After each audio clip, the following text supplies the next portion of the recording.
这些画面就发生在缅甸北部最大的城市曼德勒，无数的缅甸孩子生活在战火和贫困中，终日只能靠捡垃圾剩饭为生。今天我们去探访了缅甸曼德勒有名的佛学院，去观看千人僧饭的盛况。在这儿，我们也体会到了佛教在缅甸的重要地位。无数的普通人给寺庙捐献布施，见到高僧虔诚的叩拜。狒狒也加入布施的行列中。但最令我们印象深刻的还是缅甸的贫穷。无数的孩子来到寺庙捡拾剩饭，不仅在这里吃剩饭，还要把剩饭打包带给家人。掉落的每粒米甚至都不愿意浪费。不只是孩子们，寺庙的工人生活环境同样恶劣。缅甸的贫穷贯穿了我们的整个缅甸之行，也带给了我们最大的震撼。下面开始我们今天的旅行。大家好，我是狒狒。今天是我们在缅甸第二大城市曼德勒的第2天了。我们打算下楼，在酒店吃个早餐，然后就出去玩了。这里就是酒店的早餐厅了，还是很大的。看一下都有什么好吃的。这里是主食，豌豆蒸饭，还有米饭，这都写了中文。再看一看这里啊，这里就非常中式了。这个是油条，然后这边是葱花饼，这个是比较缅甸当地的这种油三角，里面裹的是洋葱。好了，我们现在已经吃好饭了，现在我们要出发去看别人吃饭。在曼德勒这里呢，有一个缅甸全国最大的佛学院。在那里有一幅非常壮观的景象，就是有1000名僧人同时进餐。那个地方呢，叫做马哈加纳扬，距离这个曼德勒的市区还有大概13公里吧。我们现在在酒店门口，准备打一辆出租车过去。今天打到的是一辆尼桑，这会儿已经开到了这个曼德勒的郊区的位置。其实我觉得曼德勒越往边上走，路修得越好，越宽，比城里面漂亮多了。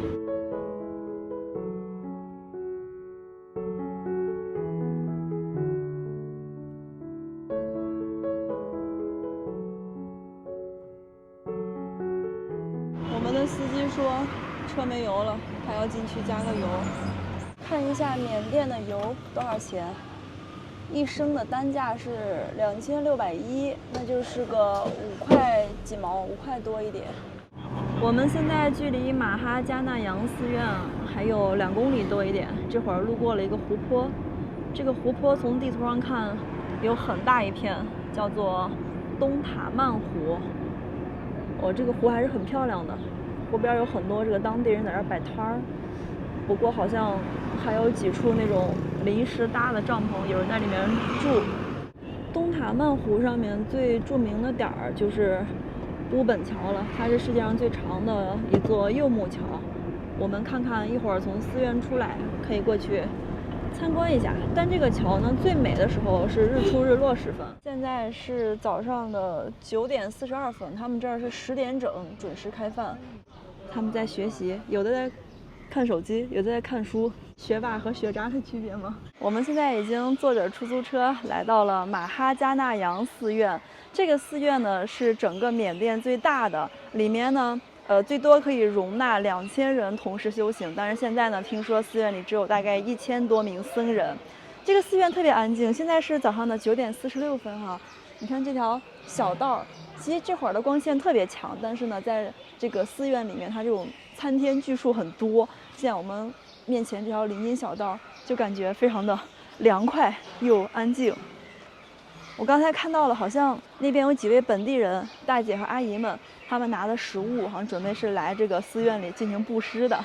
那我们现在去前面找一找，就是1000名僧人他们要排队吃饭的一个地点，去看看。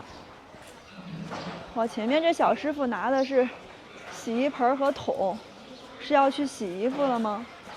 还有饭盒。对，还有拿的饭盒。哦，这是大米。哇，拿的是食物啊！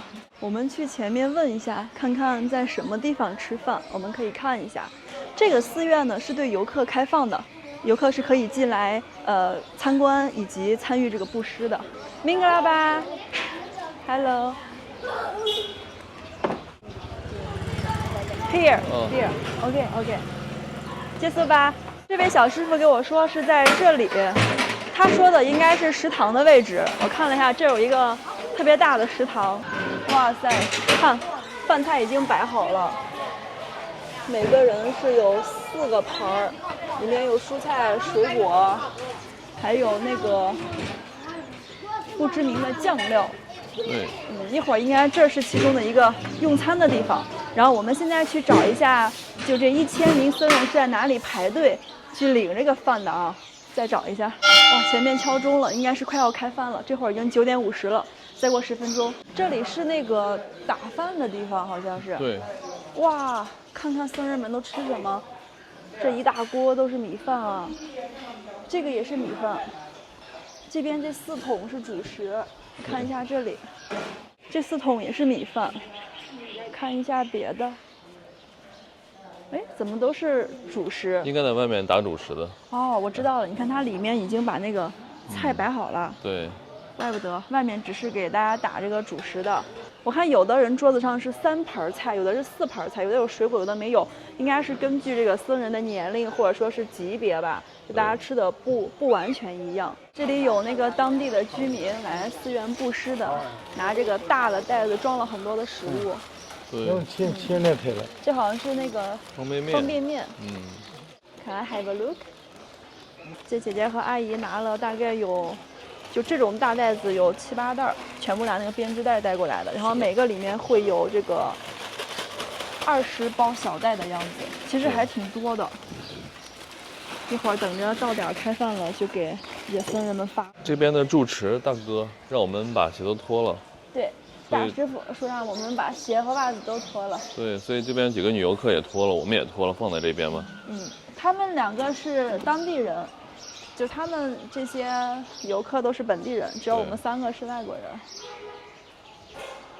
缅甸就是这个样子的，去这个寺院里面啊，包括东南亚很多这种佛教国家是必须要脱鞋脱袜的，用自己的这个脚掌着地来表示对佛的尊敬，是这样的。现在快到了吃饭的时间了，有一辆车拉来了一位老师傅。应该是一位非常德高望重的高僧。本地人看到这个大师傅来了，都非常的恭敬啊。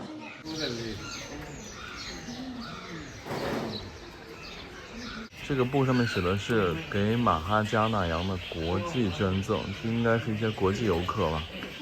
写的 Mr. Tantin， 美国的、日本的、西班牙的，还有韩国的、俄罗斯、意大利的。现在我们来餐厅里看一下师傅们都吃的什么，它这个规格是不一样的。这桌我看了一下，应该是里面最豪华的一餐了，有3个座位。我觉得有可能就是刚刚那位老师傅和自己的2个徒弟，老住持和大住持。看一下他们的饭菜，这个是应该是鸡肉，然后番茄酱。在这里呢，僧人是可以吃荤腥的啊，有鸡蛋呀、鸡肉啊，还有其他的那个像鱼什么的，这些都是可以吃的。这个师傅刚给我打招呼，师傅说：“你是中国人吗？是吧？你是 Chinese 吗？”我们来看一下其他师傅吃的饭。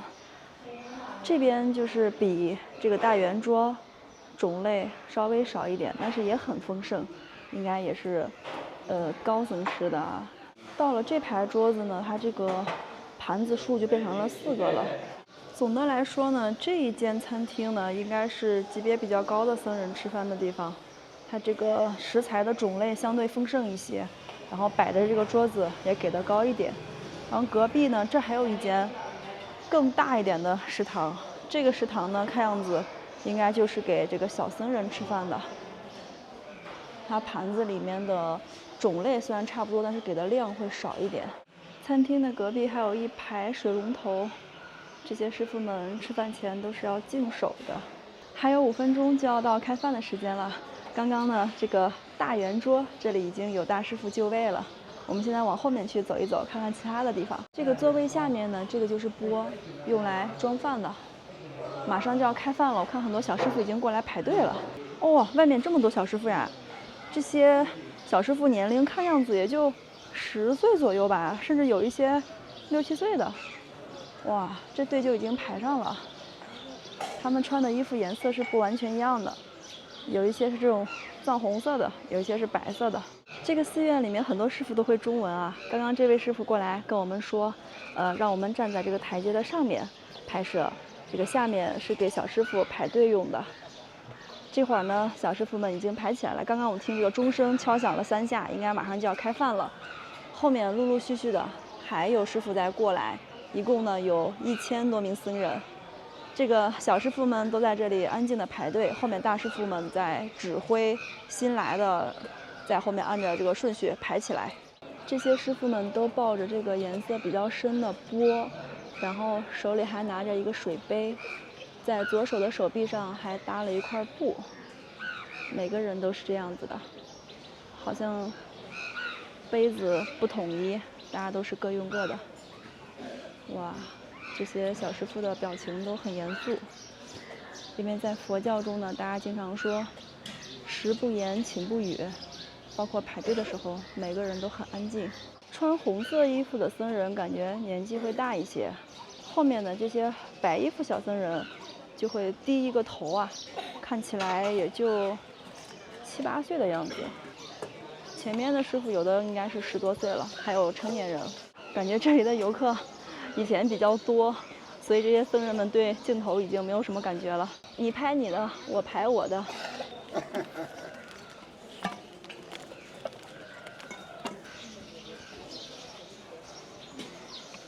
他们就是一排一排的，然后走到前面排一队，这边那个打饭的人一人打一碗，然后就进去了。师傅让你打饭啊？哎 ，OK。啊 ，yes yes。OK， 师傅挺好的，让我们来拍呢。Thank you。让我们来试一下。这个就是打这个主食的位置，然后那边有打酸奶的。对。OK。哦。这个桶已经空掉了，这一桶米饭已经打完了。因为这个佛教里面是讲究过午不食的，所以这些师傅们现在10点是他们每天中最后一顿饭了。这些僧人们每天是只有2顿饭，第一顿是凌晨4点，然后第2顿是现在上午10点。这顿吃完之后呢，他们今天的进食就结束了。所以呢，这些师傅们的量会稍微给的多一些。我刚才在里面看了，最少的一个也是有4份这个配菜，然后再加这么一大份的米饭。对。当地的这个居民呢，也会隔三差五的来寺院里面当志愿者。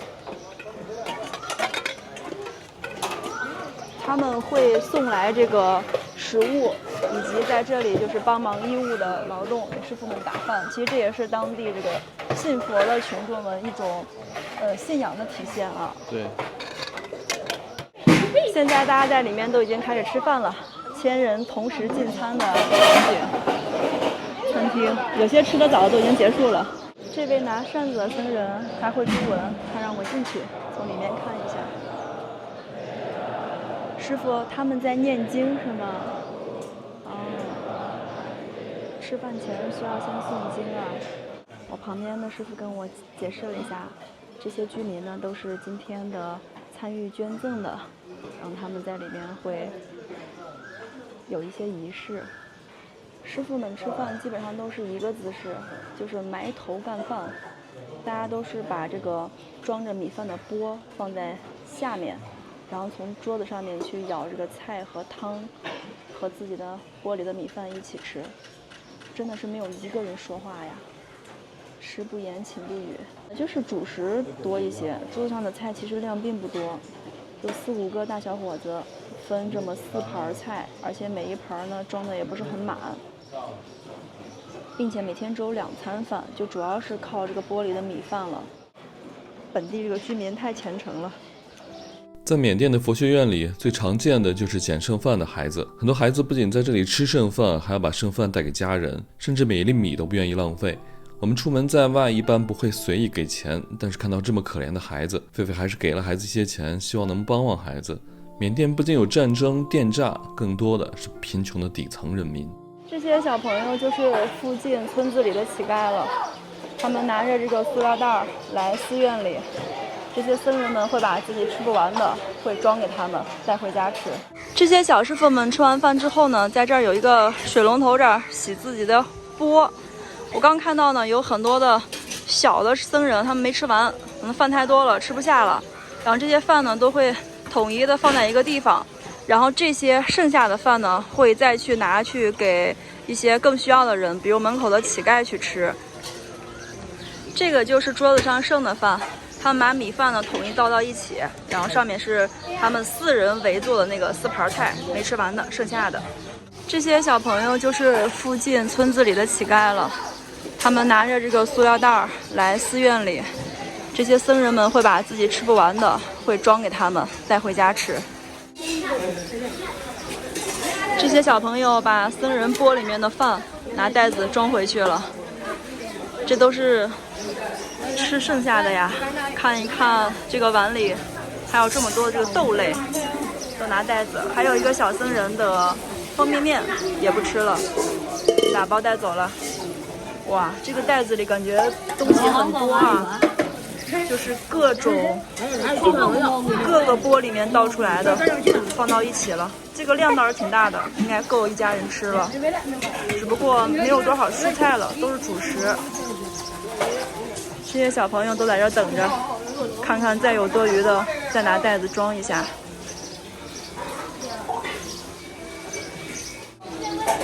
这个大师傅把餐厅里面剩的从窗口一直到往出递出来的就被小朋友都装走了。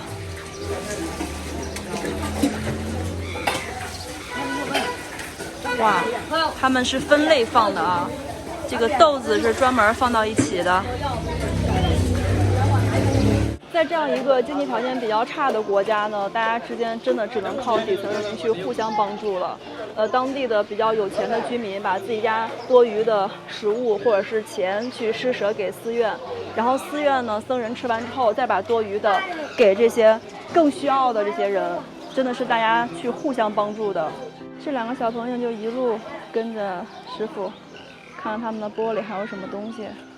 然后刚刚有一个小师傅端了半杯酸奶，这2个小朋友就追着上去，都倒到自己袋子里面。这个场景看着真的是太心酸了。这个绿衣服男孩带的旁边那个蓝衣服应该是他弟弟，他们手里提着食物回家了，给家人带回去了。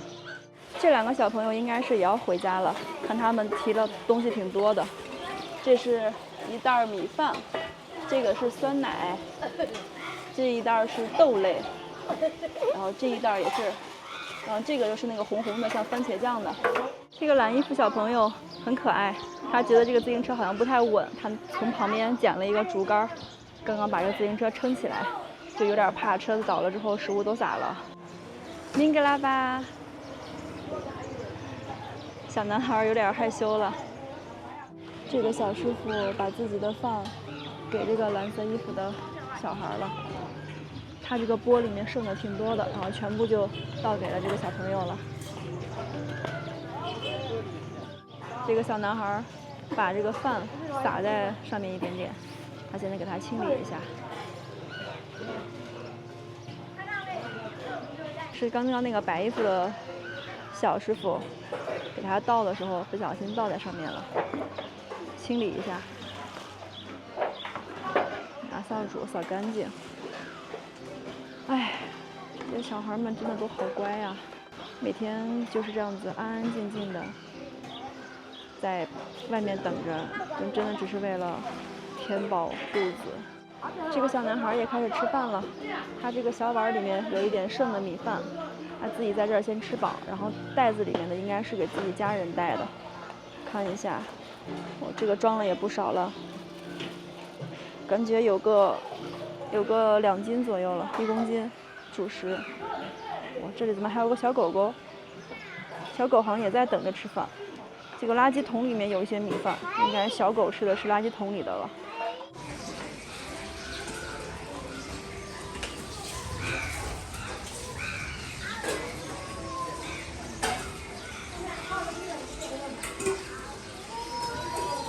这个小朋友现在要回家了，他袋子里面应该是装够食物了。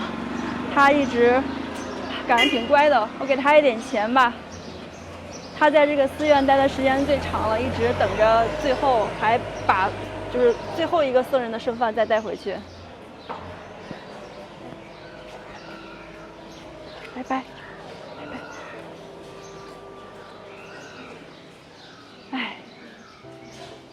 这是附近最后一个这个居民的小孩了，别人都把饭提前装够了，都走了。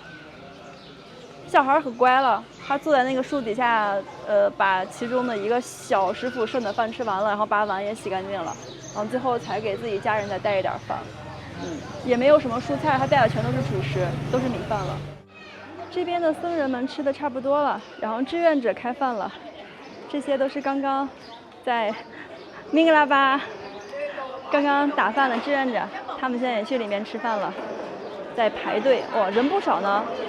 这个寺院的志愿者感觉有那么40-50个了，人挺多的。看一下小姑娘打的什么饭，小姑娘已经打好了。哇，这个就是那个番茄肉酱，这个是豆类。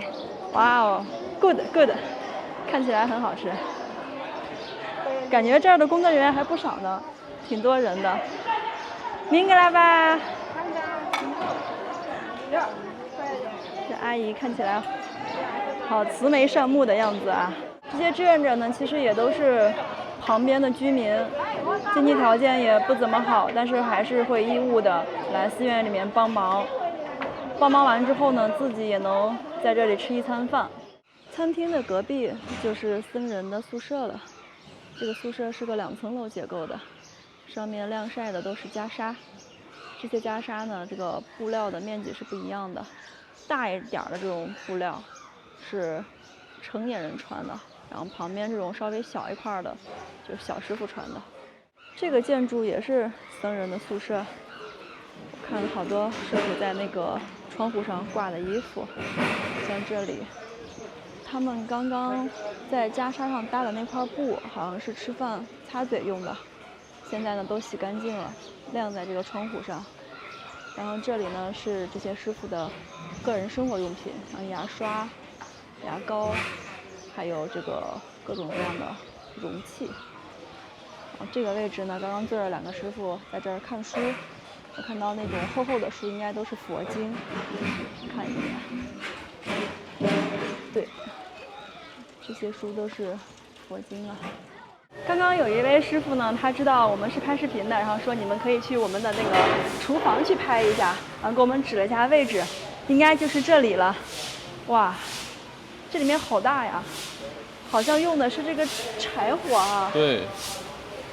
哇，这么大的锅。这就是后厨啊。对，明格拉巴。好，这3口里面蒸的是那个米饭，就刚刚我给这个师傅们打饭的那个桶。就是这个 tomorrow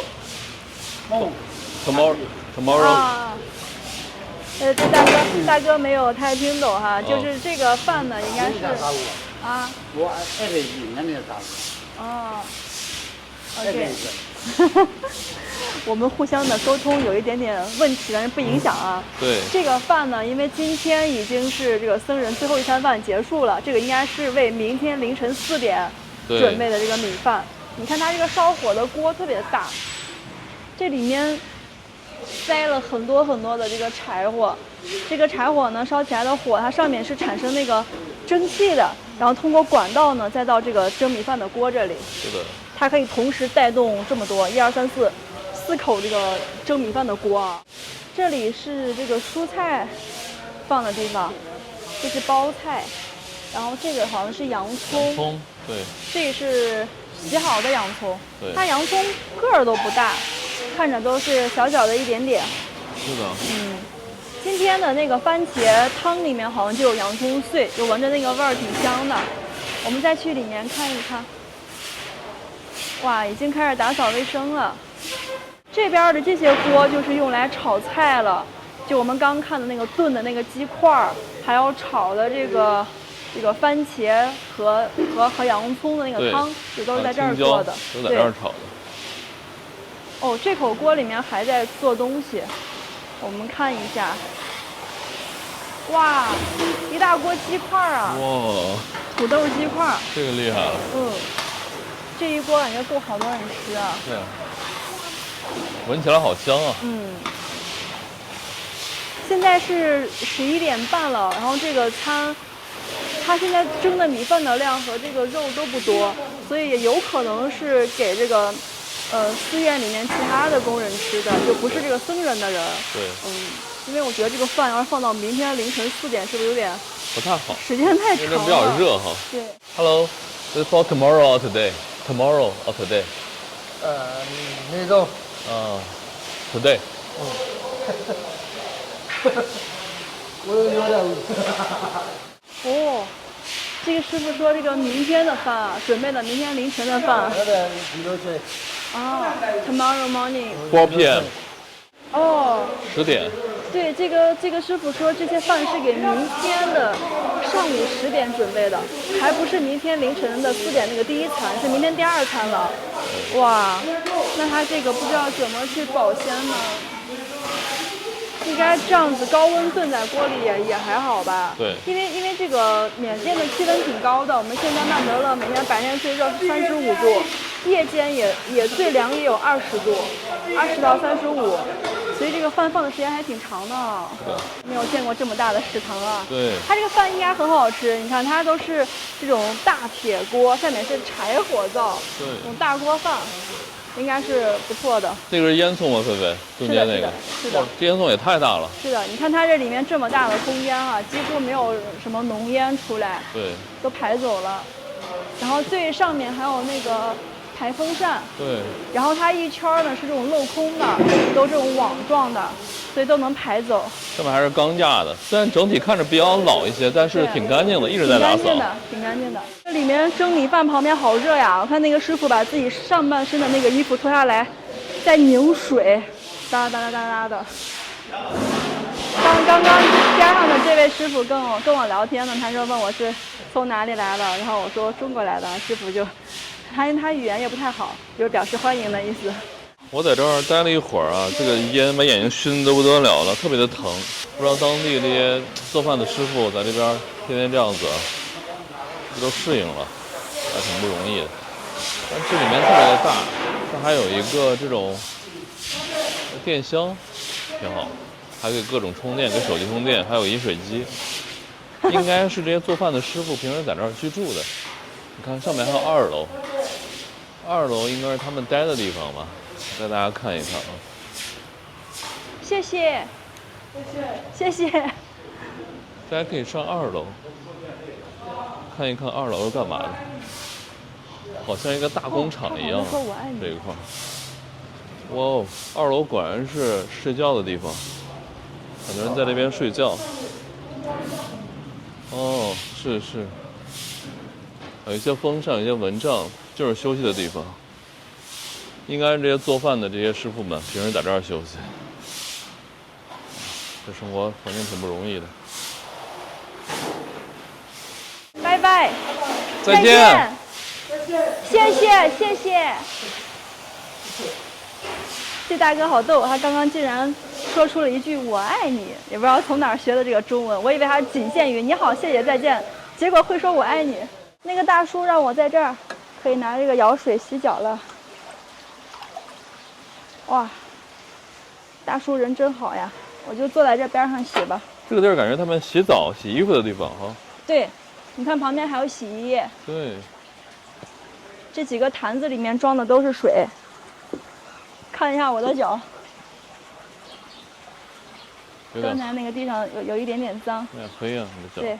在后面这一块洗漱区域呢，还有一个床，一个大床，这儿有一个蚊帐，应该是在这边也会休息的。我们从千人僧饭这个后厨出来呀，现在准备去乌本桥看一看，因为乌本桥的日落比较美嘛。但是我们不知道乌本桥怎么去，先过去探一探路，看看怎么走。这个就是佛寺的后门，我们是刚从后门进的，现在从后门出，一天都在走后门。上面还有一个师傅在刷那个金粉，对，金漆。哇，他也没个保护措施。对，看着挺危险的。我们从寺院刚出来，外面就是这个东塔曼湖，然后乌本桥是在那个方向。我们现在镜头里能看到一点点，在那儿都能看到了。对，这个乌本桥白天看上去就是稍微有一些平平无奇，但是日出日落时分美绝了，就可以说是很多这种自然地理杂志的封面就这里特美。走过去。曼德勒的地标啊！一出这个佛寺啊，我们又看到卖甘蔗汁的了，狒狒的最爱啊！太好喝了，这边东南亚的甘蔗老甜了。多少钱 ？How much？明格拉巴。Sugar cane juice how much? 1000. OK. Three. 3。这儿没有那种一次性的塑料杯，所以大姐给我们拿塑料袋装的。对跟我们在那个青岛喝啤酒是一个造型。对，先把钱给了。青岛生啤。我们在青岛喝啤酒就这样子，拿一个袋子装的啤酒。哇，这个好像完全没有稀释，就是加了几个冰块而已。对，我好想来一口。哇塞，这太甜了，这加点水其实可以稀释2杯了，对，都不止。哇，这个甘蔗味儿太原味儿，太浓郁了。我们在柬埔寨和越南那边喝甘蔗汁都加了老多冰。哦 ，Thank you， 结束吧。这是我喝过最甜的甘蔗汁了。对 ，Very good。大姐这儿除了甘蔗汁呢，还有别的哦，像这种各种小零食啊、虾条啊，还有这种未知名的食物，我也不知道什么东西，看着挺好吃的。这个是啥呀？不知道啊。刚提了这个甘蔗汁准备喝呢，2只狗都已经围在这边了。这尾巴摇的。Go go go！ 走吧，你们喝不了这太甜了。老板帮我们赶狗呢。老板把狗叫走了。哎呀，老板不错呀，还包售后呢。老板很在乎这个有顾客体验的。对，挺美的哈，感觉是这一趟我们到了这个缅甸以来，仅次于茵莱湖的第2漂亮的自然风光了。是的，这里。